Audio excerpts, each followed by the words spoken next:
Welcome back, everyone, to another episode of Close to Broke. My name is Kieran, and we are back at our favorite retired bank churn poker home game, I guess. But last time we didn't get to go in here, but look, we're in the vault. Wow, it's actually kind of like soundproof in here. The echo's not that bad, surprisingly. It's a vault. Yeah, the door's a little wonky, but look at this. This is a proper bank vault. 5-10 action for today. The straddles are on. The action is going crazy. Taking a quick break now.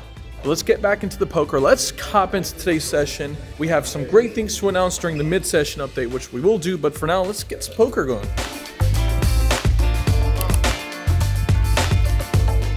As you folks know, I have a pretty strict no home game policy. The one thing that's for certain is there's one time I'm willing to break the rule, and that's with this group of friends. In today's episode, we're playing back at the bank heist place. The vault is open, the lights are on, as you guys saw from the B-roll, and the action is going.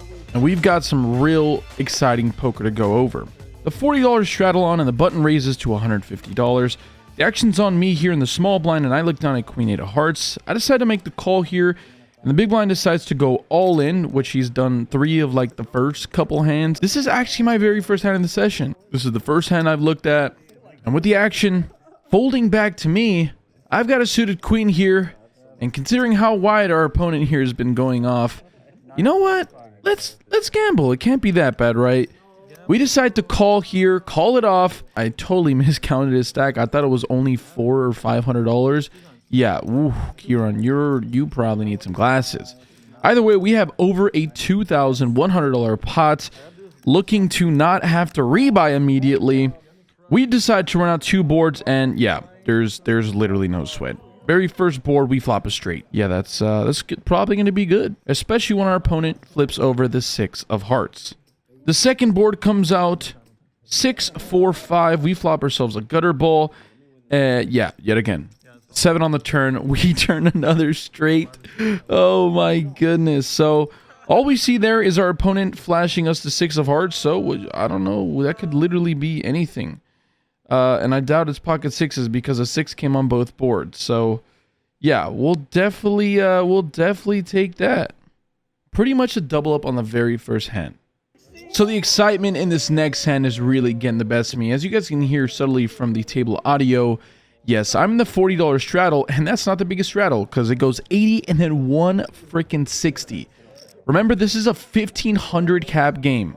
Yeah, everybody has like 10 big blinds. The action ends up folding to me, and I look down at 1 card, and 1 card's good enough. We look down at the ace of spades. I decide to go all in here, having both of my opponents covered. The biggest stack here is going to be about $1,000. It just doesn't matter what anybody else has here.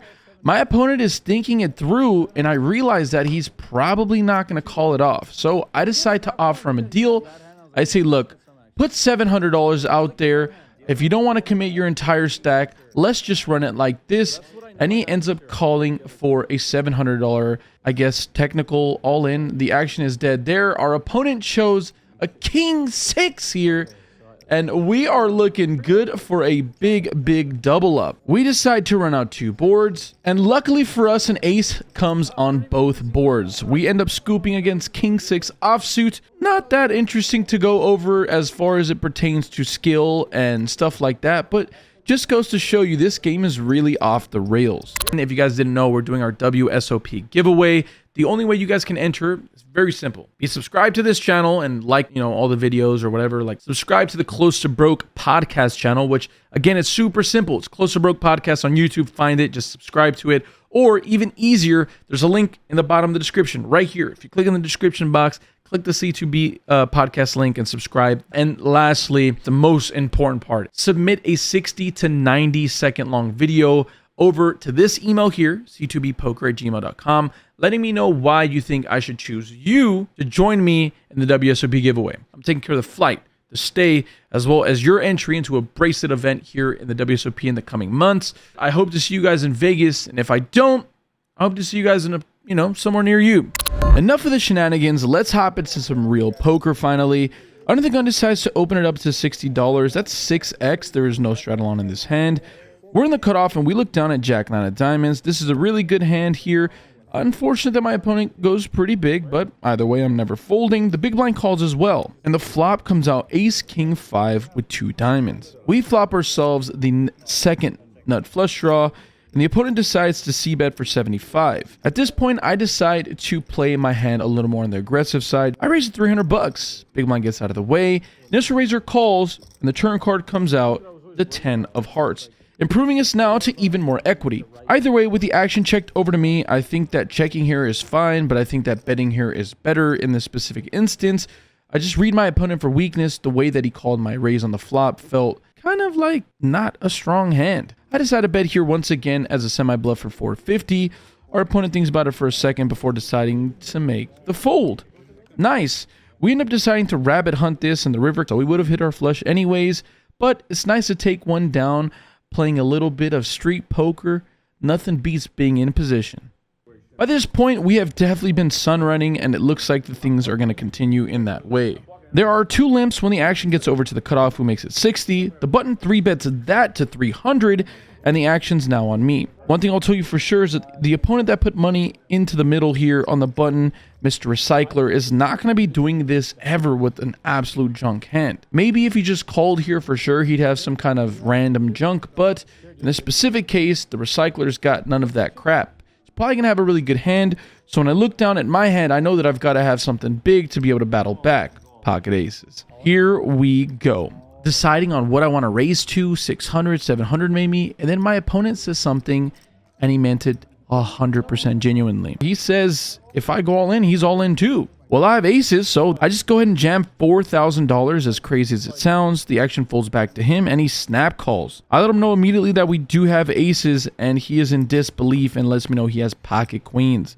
Well, this is shaping up to be a pretty gross cooler, as a flop comes out queen, jack, deuce, with 2 hearts. Ooh, first board looks like we're pretty much drawing dead here. Turn is a 10 of diamonds, river is a 7 of diamonds. The second board comes out 7 high.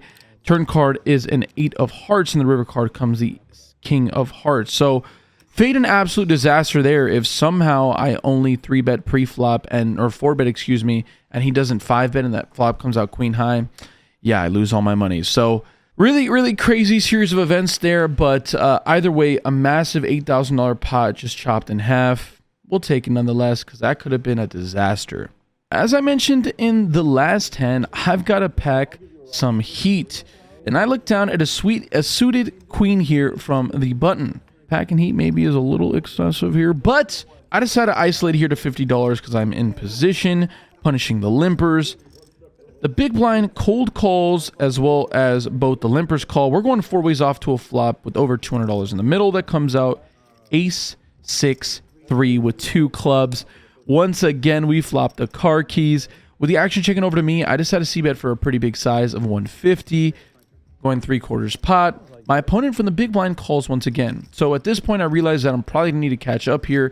We're going off to a turn card, and we just don't have to wait at all. The turn card comes the 9 of clubs, now improving me to the second nut flush. The action is checked over to me. And at this point, once again, I decide to go big, and I bet $375. My opponent thinks about it for a bit before deciding to make the call. We're going off to a river card that is not the best card in the deck, as it comes with 3 of hearts. It pairs the board, but the one thing that's really important here, without going down a massive rabbit hole, having the 6 is actually really beneficial, or more than I think maybe meets the eye, as it makes it less likely for my opponent to have a hand like pocket 6s. Technically, there's only one combo of that left. There's only one combo of pocket 3s as quads left. All of that to be considered, it's very unlikely for my opponent to have a better hand outside of specifically king x of clubs, but once again, I'd probably get raised on the turn by a hand like that. I decide to bomb it for $1,500. That's a really big bet, and I know that I'm putting my opponent in a really tough spot, so much so that my opponent goes into the tank. Not for a minute, not for 2 minutes, but 3 whole minutes my opponent goes into the tank before eventually relinquishing his hand. Oh man. I will say though, for my opponent to even think that long makes me feel like we really got close to getting called here. Either way, really crazy spot there, and unfortunately we couldn't get any more, but you can't complain when you have queen 6 and you win a pot. I'm going to ask you folks to do me a quick favor briefly. If you guys don't mind clicking the like button down below, it goes a really long way in helping us grow, or at least continue to grow.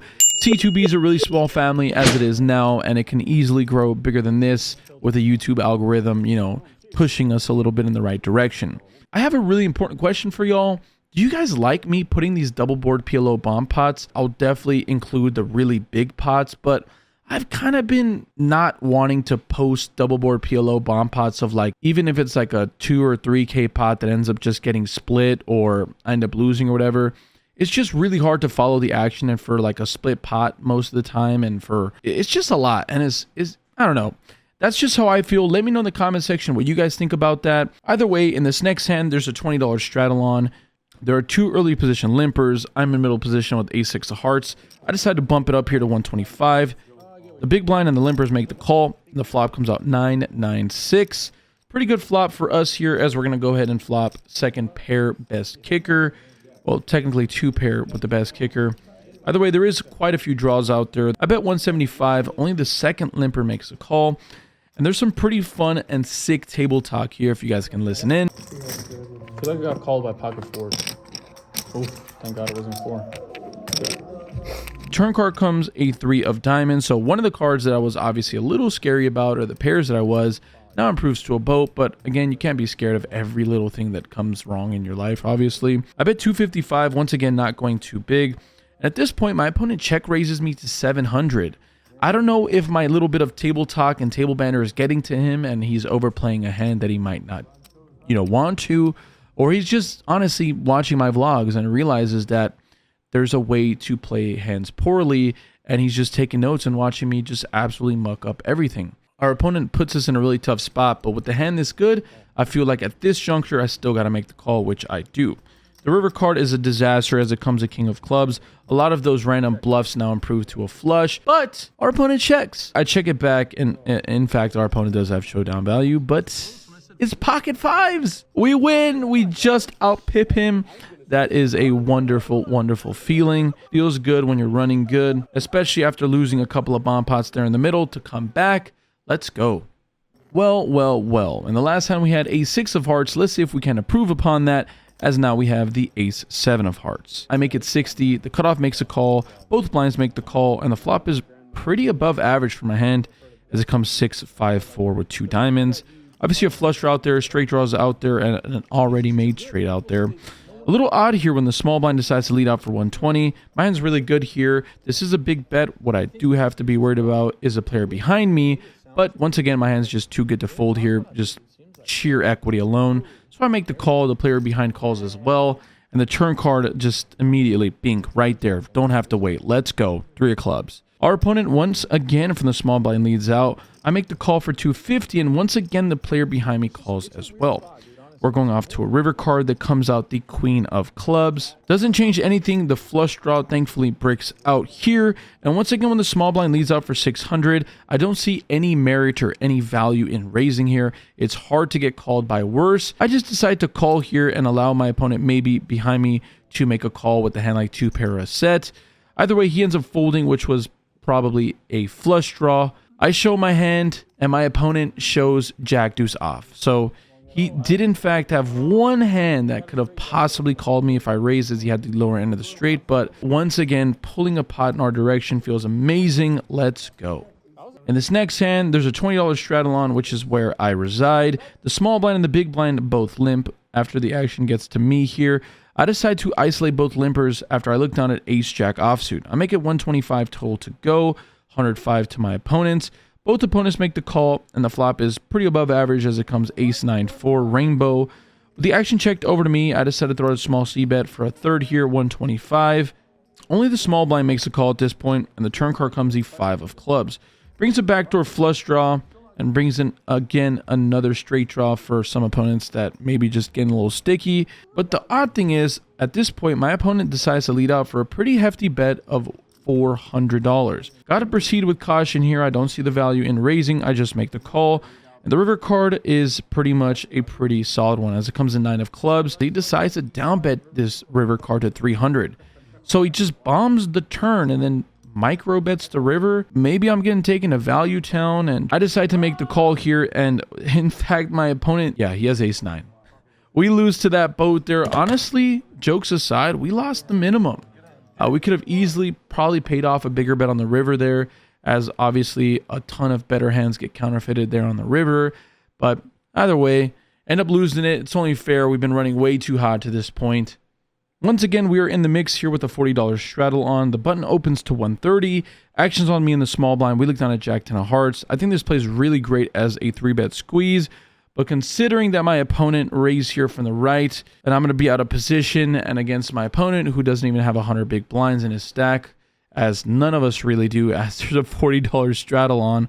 My opponent only has about 2K. If I raise here to like 400 or 500 and I commit like a quarter of his stack, you know, probably not a great idea. He could just jam right over me and I just lit that money on fire. This hand plays really well as a see the flop and see how I feel type situation. Either way, I just make the call here. The big blind calls as well.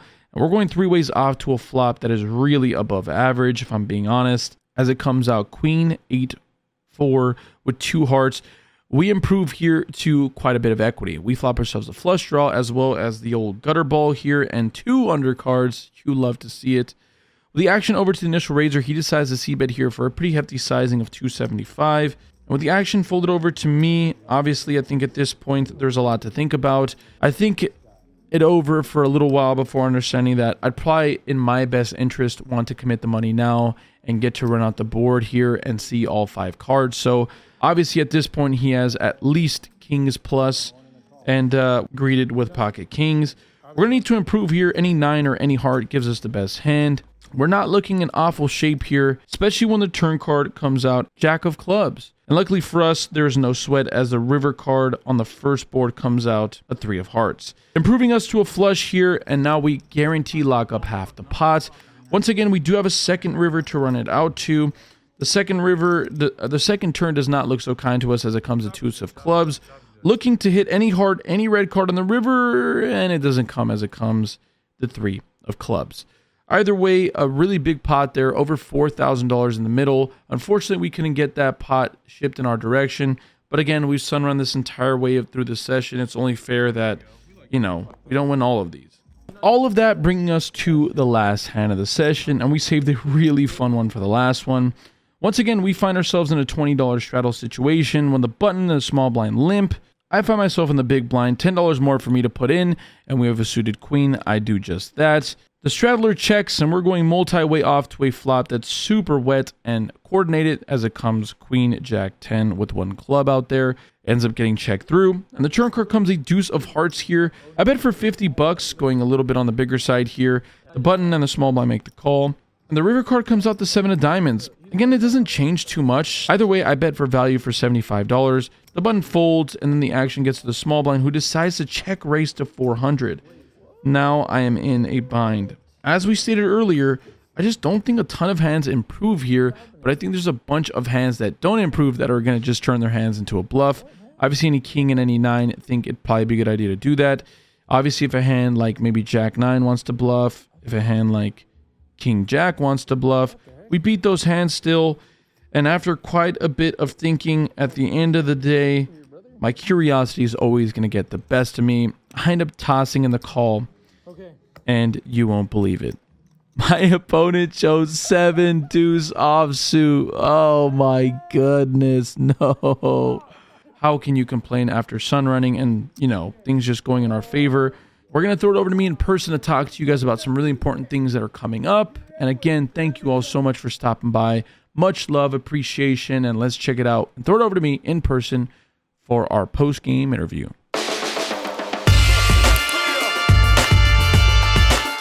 All right, well, that's going to do it for today's episode of the vlog. A lot of hands, a lot to go over. We ended up upstuck, the dreaded upstuck where you're up, but down, and yeah, it didn't work out perfectly, but at the end of the day, a win is a win. And not the biggest win we've ever had, a really solid one at that. I think the second biggest or third biggest one we've had on the year anyway. So outside of that last pretty big loss, nice to reel it back in with a win.